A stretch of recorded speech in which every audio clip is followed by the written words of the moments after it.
बिस्मिल्लाहिर्रहमानिर्रहीम। अस्सलाम वालेकुम नाज़रीन, आप यूट्यूब चैनल देख रहे हैं। मैं इमरान खान हूँ। सबसे पहले एक बड़ी इंपॉर्टेंट खबर, जो आजकल एक बाइकआउट की मुहिम चल रही है कि अस्करी इदारे से जो मुंसलिक मुख्तलिफ इंडस्ट्री है, उसकी जो मसनूआत हैं उनका बाइकआउट किया जाए। और उसमें बहुत सारी चीज़ें हैं, बड़े लंबे चौड़े नाम है। मुझे तो पहले आइडिया नहीं था कि इतनी सारी चीज़ें हैं जो माशाल्लाह से वहाँ तैयार होती हैं। मसनूआत इतनी ज़्यादा तैयार होती हैं, मुझे ये नहीं पता था, लेकिन बहुत ज़्यादा है। इसके पीछे बड़ी मेहनत लगती है और इतना तो किसी ने प्राइवेट सेक्टर में भी कभी किसी ने इतना ज़्यादा काम नहीं किया। लेकिन बड़ा ज़बरदस्त, बड़ा लंबा चौड़ा एक बिज़नेस है जो मैं देख रहा था। उसका जो है वो एहतजाजन जो है वो पाकिस्तानियों ने जो है वो रद्द-ए-अमल के तौर पे उनके बकौल के ये, क्योंकि एक पाकिस्तान में सिचुएशन ऐसी है कि मिलिट्री एस्टेब्लिशमेंट से पाकिस्तानियों का एक शिकवा है जो गुज़िश्ता 2.5 साल से चलता चला आ रहा है। इमरान खान साहब की हमायती है पाकिस्तान ज़्यादातर, ख़ास तौर पे ओवरसीज़ पाकिस्तानी। तो वहाँ पे वो रद्द-ए-अमल के तौर पे उनका बाइकआउट कर रहे हैं। इमरान खान साहब की जानिब से कोई रद्द-ए-अमल अभी तक नहीं आया। मे बी उनके सामने जब ये सवाल रखा जाए तो वो उसके ऊपर कोई रद्द-ए-अमल दें या कोई उसके ऊपर बात करें, या हो सकता है कि उनकी अपनी जो एक सिविल नाफरमानी की तहरीक चल रही है ये उसका एक हिस्सा फ्यूचर में बने, या हो सकता है ना बने, या इमरान खान साहब एक डिफरेंट रद्द-ए-अमल दें। मुमकिन है वो ये कहें कि इससे कोई फ़र्क नहीं पड़ता, या मुमकिन है कि वो ये कहें कि ये करना चाहिए, या मुमकिन है कि वो ये भी कह दें कि इसको ना किया जाए।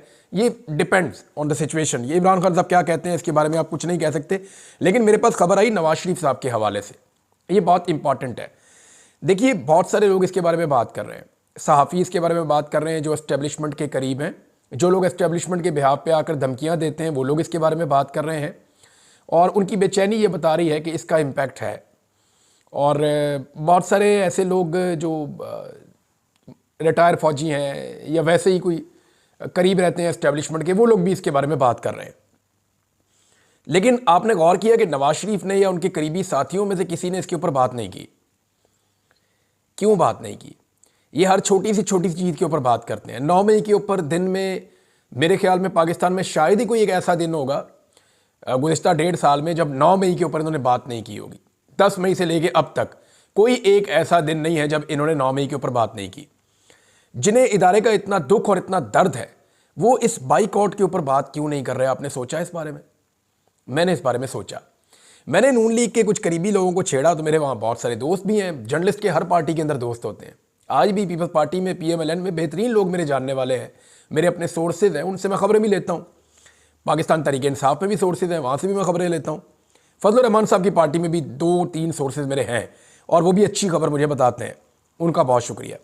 लेकिन यहाँ पे जो है वो नवाज शरीफ साहब के एक बड़े करीबी दोस्त हैं, उनको मैंने कहा जी मियाँ साहब क्यों चुप हैं इस मामले पे? यहाँ पे तो मियाँ साहब को इसको मौके के तौर पे लेना चाहिए था। तो वो हंसना शुरू हो गया। उन्होंने कहा जी आप मियाँ साहब को अभी नहीं जानते। मैंने कहा जी क्या मतलब? कहते जी देखें बाइकआउट किसका हो रहा है। मैंने कहा जी जो फौजी मसनूआत है उनका हो रहा है। उन्होंने कहा जी कर कौन रहा है? मैंने कहा जी जो इमरान खान के हमायती हैं या ओवरऑल जो पाकिस्तानी हैं जो इस सारे सिस्टम से मुतनफ़र हैं वो कर रहे हैं। तो उन्होंने कहा इसमें नवाज शरीफ का क्या जा रहा है? तो मैंने सोचना शुरू किया। मैंने कहा जी आपका अलाइंस है, आपको हुकूमत बना के दी है। तो उन्होंने कहा जी नहीं, अपनी मजबूरी में किया है जो उन्होंने किया है। नवाज शरीफ भी उनकी मजबूरी है, यानी उनका ये सोचना है।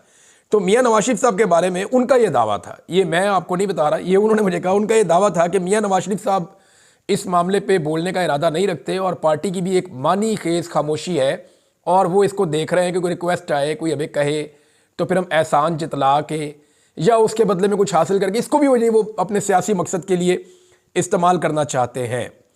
तो वैसे तो एस्टेब्लिशमेंट के तमाम हमायती जो हैं वो मैदान में आ गए हैं, लेकिन जो सबसे बड़े बेनिफिशरी हैं इस एस्टेब्लिशमेंट के, जिनको एस्टेब्लिशमेंट ने हुकूमत बना के दी, जिनको एस्टेब्लिशमेंट ने जाली मैंडेट दिया, इनके केसेस ख़त्म किए, इनको अवाम की नज़रों में इनकी इतनी सी भी हैसियत नहीं थी, इनको वजारत उज़्मा और वजारत आला तक दे दी, पूरा इक़्तिदार इनके आगे रख दिया, इतना सारा कुछ इनको दिया।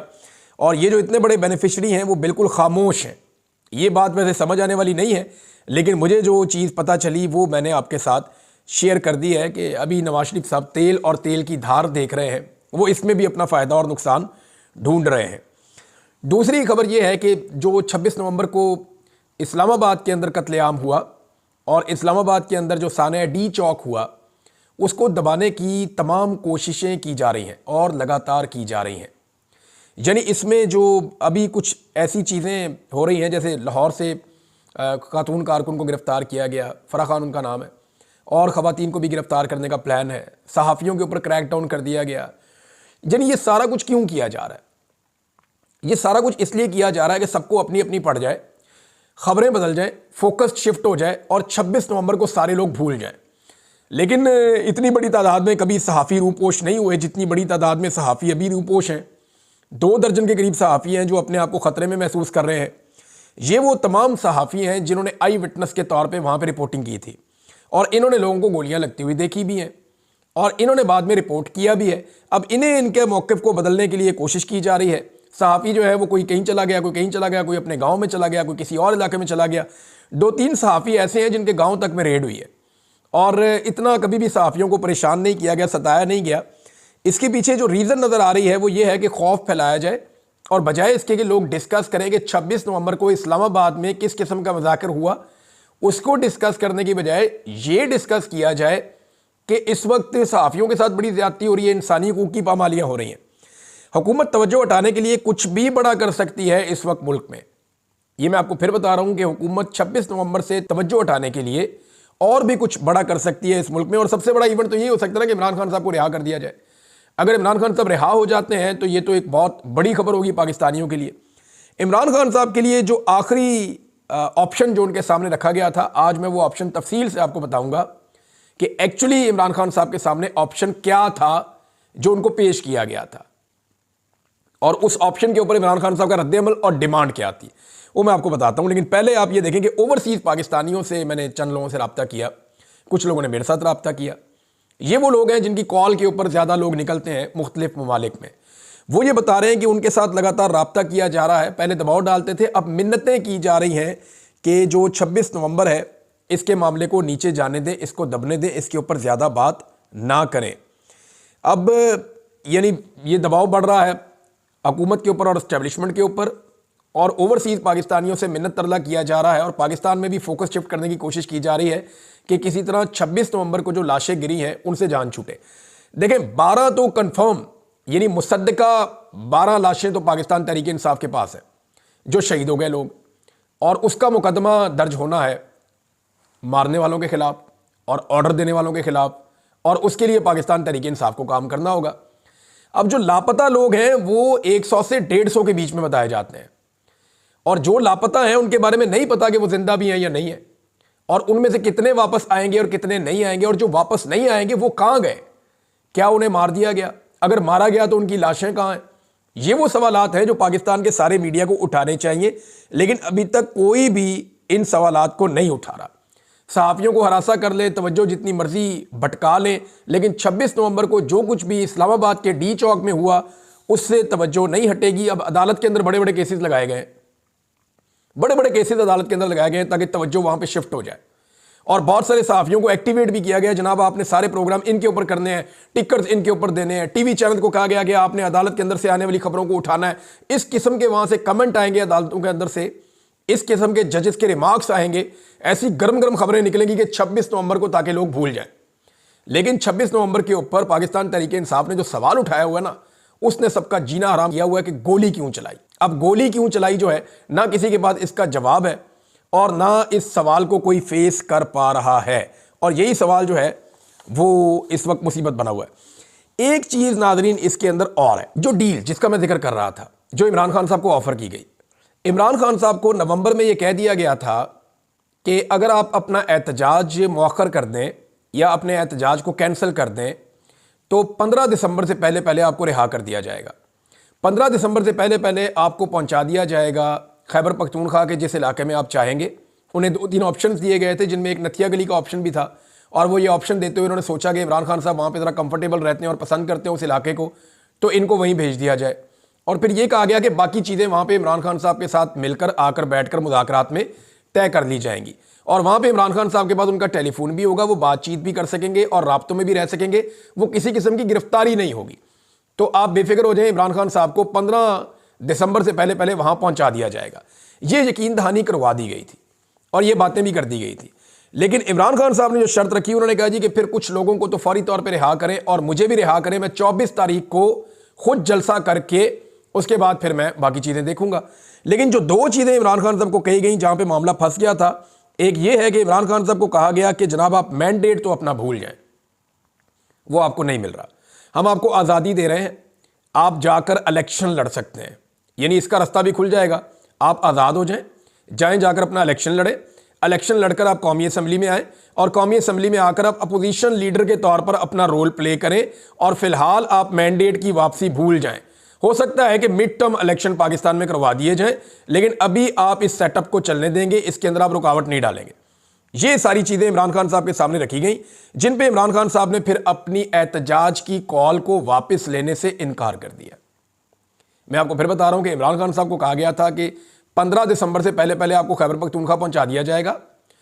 आप एक जगह पे रहेंगे ज़रूर, लेकिन आप गिरफ्तारी के स्टेटस में नहीं होंगे। आप जिससे मर्जी मुलाकातें करेंगे, जिससे मर्जी टेलीफोन पे बात करेंगे, आप फ्री होंगे और आपके साथ मुज़ाकरात भी किए जाएंगे फ्यूचर के हवाले से, मामला आपके साथ तय भी हो जाएंगे। लेकिन आप इलेक्शन लड़ें और लड़के कौमी असम्बली में आना चाहें तो आप आ जाएं, मगर मैंडेट जो है वो आपको अभी वापस नहीं मिलेगा, इसको आप भूल जाएं। हाँ, मिड टर्म इलेक्शन हो सकता है, उसके ऊपर चीज़ें बाद में तय कर ली जाएंगी। ये जनाब चीज़ें इमरान खान साहब के सामने रखी गई, तो इमरान खान साहब ने इनकार कर दिया। उन्होंने कहा जी नहीं जी, मैंने 24 तारीख से पहले आप मुझे छोड़ें, मैं जाके वो जलसा खुद करूं। अब वहां पे इमरान खान साहब का और एक उनका ट्रस्ट का एक डेफिसिट है और उसकी वजह से फिर ये मामला आगे नहीं बढ़ सका। अच्छा, जितना ये इमरान खान साहब को छोड़ना क्यों चाहते थे, इसके बारे में सबसे बड़ा सवाल ये है, यानी अगर छोड़ना चाह रहे थे, क्यों छोड़ना चाह रहे थे? तो मैं आपको बताता हूं। जो कुछ भी बैरूनी दुनिया से प्रेशर आ रहा था ना लगातार, वो प्रेशर इतना ज्यादा बढ़ गया था कि पहली मरतबा एस्टेब्लिशमेंट के पसीने छूट गए थे और हुकूमत बहुत परेशान थी। तो उन्होंने कहा कि इमरान खान साहब को अब छोड़ देना चाहिए, लेकिन वो ये चाह रहे थे कि तासुर ये ना जाए कि इमरान खान साहब को छोड़ा गया या हम पे कोई प्रेशर आया या हम इमरान खान साहब से डर के हमने छोड़ा है या कोई पब्लिक प्रोटेस्ट के नतीजे में हमने छोड़ा है। हम इस तरह छोड़ेंगे कि अदालतों के जरिए से छूट गए और फिर वो खैबर पख्तूनख्वा पहुंच गए।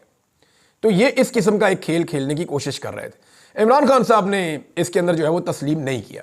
जो प्रेशर खास तौर पे आया था अमेरिका में, जब एक लेटर सामने आया था, उसको रोकने की बहुत कोशिश की गई पाकिस्तान की जानिब से, लेकिन वो लेटर रुका नहीं। अभी कुछ और चीज़ें भी कनाडा में, अमेरिका में, ऑस्ट्रेलिया में और यूरोप में और बरतानिया में हो रही हैं। आने वाले दिनों में आप वो चीज़ें होती हुई और उनका इम्पैक्ट आता हुआ पाकिस्तान में देखेंगे। मेरी बहुत सारे ओवरसीज़ पाकिस्तानियों से बात हुई है, वो जो एक्टिविटीज़ कर रहे हैं उनके नतायज आपको थोड़े दिनों में मिलना शुरू हो जाएंगे।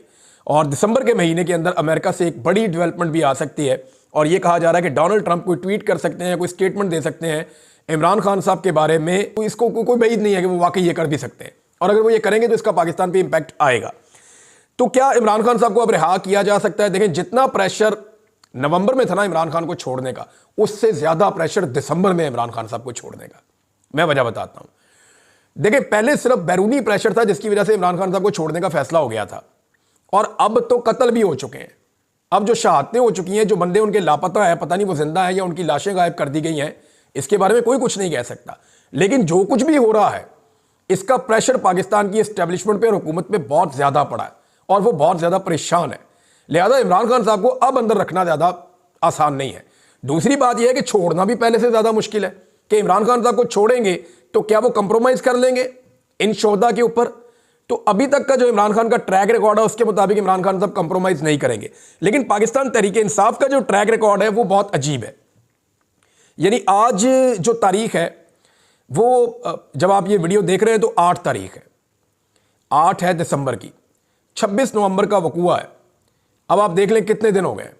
अभी तक ना तो पाकिस्तान तहरीक इंसाफ ने कत्लों की FIR जमा करवाई है, ना ही पाकिस्तान तहरीक इंसाफ ने लापता अफराद के हवाले से एक कानूनी कार्रवाई शुरू की है कि जनाब हमारे ये बंदे लापता हैं, हमें जो है वो हम हेबियस की पिटीशन कर रहे हैं इस्लामाबाद हाई कोर्ट में, क्योंकि यहीं से लापता हुए थे। हर बंदे की अलग अलग पिटीशन डाल दें, हमारा ये बंदा लापता है, ये बंदा लापता है, ये बंदा लापता है। एक एक वकील को 20-20 केस देते, सारे केसेस लगेंगे ना, हाई कोर्ट के अंदर केस लगेंगे। ऐसा तो नहीं होता सकता कि सारे के सारे केसेस एक जज के पास लग जाएं। तो सारे केसेस के ऊपर इनको हेबियस की या बंदे लापता होने की पिटीशंस डालनी चाहिए जो बंदे लापता हुए हैं। तो अभी तक ना तो तहरीक इंसाफ की कत्लों की FIR सामने आई, ना लापता अफराद के हवाले से कोई कानूनी कार्रवाई इन्होंने शुरू की, ना ही सुप्रीम कोर्ट ऑफ पाकिस्तान से इमरान खान साहब ने रुजू करने का कहा, सुप्रीम कोर्ट ऑफ पाकिस्तान से रुजू भी नहीं किया गया, ना ही CCTV फुटेज को सिक्योर करने के हवाले से या उसको महफूज करने के हवाले से कोई कानूनी रास्ता पाकिस्तान तहरीक इंसाफ ने अभी तक इख्तियार नहीं किया। अब दूसरी जानिब आप ये देखें कि मीडिया वाले बेचारे छुपते फिर रहे हैं। अब देखें, जो बंदे शहीद हुए वो तो पाकिस्तान तहरीक इंसाफ के साथ आए थे ना, मीडिया वाले उसकी गवाही दे रहे हैं, मीडिया वाले अपने मौके के ऊपर डट गए हैं, वो बेचारे छुपते फिर रहे हैं, रूपोश हो रहे हैं, उनके घरों पे छापे पड़ रहे हैं। लेकिन पाकिस्तान तहरीक इंसाफ के जो जिम्मेदारान हैं, जिनकी अब जिम्मेदारी है ये मुकदमात करवाने की और इन सारे केसेस को लड़ने की, वो इस्लामाबाद में खुल के फिर रहे हैं, उनके खिलाफ कोई कार्रवाई नहीं हो रही। तो यहां से सवाल जन्म लेते हैं कि क्या पाकिस्तान तहरीक-ए-इंसाफ वाकई में संजीदा है अपने शोहदा के खून के बारे में इंसाफ लेने के लिए? अभी तक जो हम देख रहे हैं, यानी इतने दिन काफ़ी होते हैं, 12-13 दिन हो गए हैं, 2 हफ्ते होने वाले हैं, पाकिस्तान तहरीक-ए-इंसाफ ने अभी तक अपनी FIR नहीं करवाई, अभी तक वो तहरीरें ही सामने नहीं आ रही, इनकी कोई एक्टिविटी ऐसी नहीं की जिसमें ये इंसाफ लेने जा रहे हो। इमरान खान साहब की रिहाई का मामला दोबारा से खटाई में तो पड़ गया है, लेकिन मुझे नहीं लगता कि ज़्यादा देर तक इमरान खान साहब को अंदर रखा जा सकेगा। इमरान खान साहब की जो 2 शराइत है ना, एक तो यह है कि मुझे बाहर निकालो, और दूसरी जो है वो 9 मई का और 26 नवंबर का जुडिशल एक इंक्वायरी करवाई जाए। इस पर जमात इस्लामी ने भी यही मौक़िफ़ अपनाया। जमात इस्लामी का मौक़िफ़ मैं आपको पढ़ के सुना देता हूँ। ये हाफिज़ नईमुर रहमान साहब ने कहा कि इस्लामाबाद कत्लेआम से हुक्मरान पीछा नहीं छुड़ा सकते, एक काबिल कबूल आज़ाद जुडिशल कमीशन बनाया जाए जो कातिलों को बेनकाब करे। ये जनाब अब फजलुर रहमान साहब के बाद जमात इस्लामी भी मैदान में आ गई, और जितनी पॉलिटिकल पार्टी जमहूरी हैं वो सारे ये कह रहे हैं कि ये कत्लेआम है। सिर्फ MQM बिल्कुल खामोश है, और MQM का आपको पता है वो माजी में उनका जो ट्रैक रिकॉर्ड है उनके लिए ये चीज़ें अहमियत नहीं रखती, और जिस तरह इंसानी जानें कराची में ज़ाया होती रही हैं और MQM क्या कुछ करती रही है ये आप सब कुछ जानते हैं, और उनके साथ भी बहुत बुरा हुआ माजी में। ये भी एक हकीकत है कि माजी में जो MQM के साथ हुआ वो भी बहुत बुरा हुआ, बड़ा कत्लेआम हुआ है, कराची में बहुत बड़ा गेम खेला गया है और बहुत बड़ा पैसा उसके अंदर इन्वॉल्व था। अब जनाब ये MQM वाला मामला, फिर पीपल्स पार्टी और नून लीग, इन्होंने बिल्कुल खामोशी इख्तियार की हुई है कत्लेआम के ऊपर। इस्लामाबाद में सियासी कारकुनों के कत्लेआम के ऊपर पीपल्स पार्टी मुजरिमाना तौर पर ना सिर्फ खामोश है बल्कि हमायत कर रही है इस हुकूमत की। और मैं आपको आज लिख कर देता हूं कि कुछ अरसे के बाद जब इलेक्शन में जाएंगे तो पाकिस्तान पीपल्स पार्टी इस हुकूमत के ऊपर ये एलिगेशन लगाएगी कि आपने इस्लामाबाद में कत्लेआम किया था, आप कातिल हो, और हम उसका हिस्सा नहीं थे। ये पाकिस्तान पीपल्स पार्टी आने वाले दिनों में करेगी, और डेफिनेटली करेगी। मुमकिन नहीं है कि पाकिस्तान पीपल्स पार्टी ऐसा ना करे, इनकी यही सियासत होती है, पहले ये साथ मिल जाएंगे और बाद में अपना मौक़िफ़ बदल देंगे। बहरहाल पाकिस्तान तहरीक-ए-इंसाफ ने अभी तक अपने इस हवाले से मायूस किया है। मुझे लगता था कि 2-4-5 दिन में, 6 दिन में वो अपनी FIR और बाकी चीज़ें करवाएंगे, लेकिन वो बाकी सारे काम कर रहे हैं, लेकिन ये वाला काम नहीं कर रहे कि वो अपने कारकुनों के लिए FIR करवा सकें, CCTV फुटेज को सिक्योर कर सकें, लापता अफराद के बारे में पता कर सकें, या उनकी बाजियाबी के लिए अदालतों से रुजू कर सकें, या सुप्रीम कोर्ट ऑफ पाकिस्तान में जाकर रुजू कर सकें। आज़ाद कश्मीर के शहरियों ने जो हिम्मत दिखाई है उसकी दाद देना अगर ना दी जाएगी तो ये बहुत बड़ी ज़्यादती होगी। आज़ाद कश्मीर के हर गांव से, करिए से, हर टाउन से, हर देहात से, हर जगह से, हर शहर से लोग निकले, सड़कों के ऊपर आए और उन्होंने अपना हक छीन लिया। ये रियासत उनको उनका हक नहीं दे रही थी, और इन्होंने कभी उनको उनका हक नहीं देना था। इन्होंने ताकत का बेदरेग इस्तेमाल भी किया, लेकिन जब लोग बहुत बड़ी तादाद में निकले और पूरा आज़ाद कश्मीर सड़कों पे आ गया तो उसके बाद हुकूमत बेबस हो गई। जो वज़ीर वहाँ पे आए थे मुज़ाकरात करने के लिए, वो जिस तरह वहाँ से भागे हैं गाड़ियों में बैठ के अवाम के आगे लग के, वो मनाजिर भी हमने देखे। लोग मुंजमद कर देने वाली ठंड के अंदर, यानी आज़ाद कश्मीर की दरिया के किनारे सर्दी आपको अंदाज़ा है कितनी ज़्यादा होती है, वहाँ पे माइनस टेम्परेचर बन रहे थे। वहाँ पे लोग रात को अपने बच्चों के मुस्तकबिल के लिए ठिठुरती हुई सर्दी के अंदर सड़कों पे हज़ारों की तादाद में बैठे थे। वो एक कौम बन गए। उन्होंने दिखाया कि एक कौम जब इकट्ठी होती है तो वो जालिम को कैसे घुटने टेकने पर मजबूर कर देती है। उन्होंने पूरी रियासत को जो है वो आईना दिखाया और उनसे अपने मुतालबात तस्लीम करवाए। और इस वक्त की जो सूरत हाल है, जो खुशखबरी है, वो ये है कि आज़ाद कश्मीर के अंदर जो सदारती ऑर्डिनेंस है मुतनाज़े, उस पर मुज़ाकरात हो गए, और मुज़ाकरात के नतीजे में जो मेरे पास इतला आई, जो कैदी हैं उनको रिहा कर दिया गया, और साथ ही साथ जो है वो ऑर्डिनेंस को वापस लेने का फैसला कर दिया गया। तो नाज़रीन, जो कश्मीर के हवाले से मैंने आपको खबर दी है उसका एक हिस्सा है और उसका एक पहलू है। लेकिन दूसरी जानिब मैं आपको ये बताऊं कि इस वक्त भी कश्मीर के जितने एंट्री पॉइंट्स हैं वहाँ पे बहुत बड़ी तादाद में नौजवान मौजूद हैं, और कश्मीरियों ने तमाम एंट्री पॉइंट्स को बंद किया हुआ है। और वजह यह है कि उनके मुताबिक उनके साथ धोखा किया जा रहा है। अब हकीकी खबर क्या है ये हमें अगले चंद घंटों में पता चल जाएगा कि वहाँ पे खेल क्या खेला गया। क्या वाकई कैदियों को रिहा करके ऑर्डिनेंस वापस ले लिया गया, और जो सब्सिडी जिसका वादा कश्मीरियों के साथ किया गया है वो वादा पूरा किया जाता है या नहीं किया जाता। ये तमाम चीज़ें हम चंद घंटों में रिपोर्ट करने के काबिल हो जाएंगे। लेकिन वहाँ पे कुछ ऐसा खेल खेला जा रहा है जिसकी बुनियाद पे कश्मीर के अवाम एतबार करने को तैयार नहीं है, और वो बदस्तूर ठिठुरती हुई ठंड के अंदर सारी रात वो सड़कों के ऊपर मौजूद रहे हैं और वहाँ पहरा देते रहे। अब देखते हैं कि आगे इस मामले का क्या बनता है। अब तक के लिए इतने, अपना ख्याल रखिएगा, अपने चैनल का भी। अल्लाह हाफ़िज़।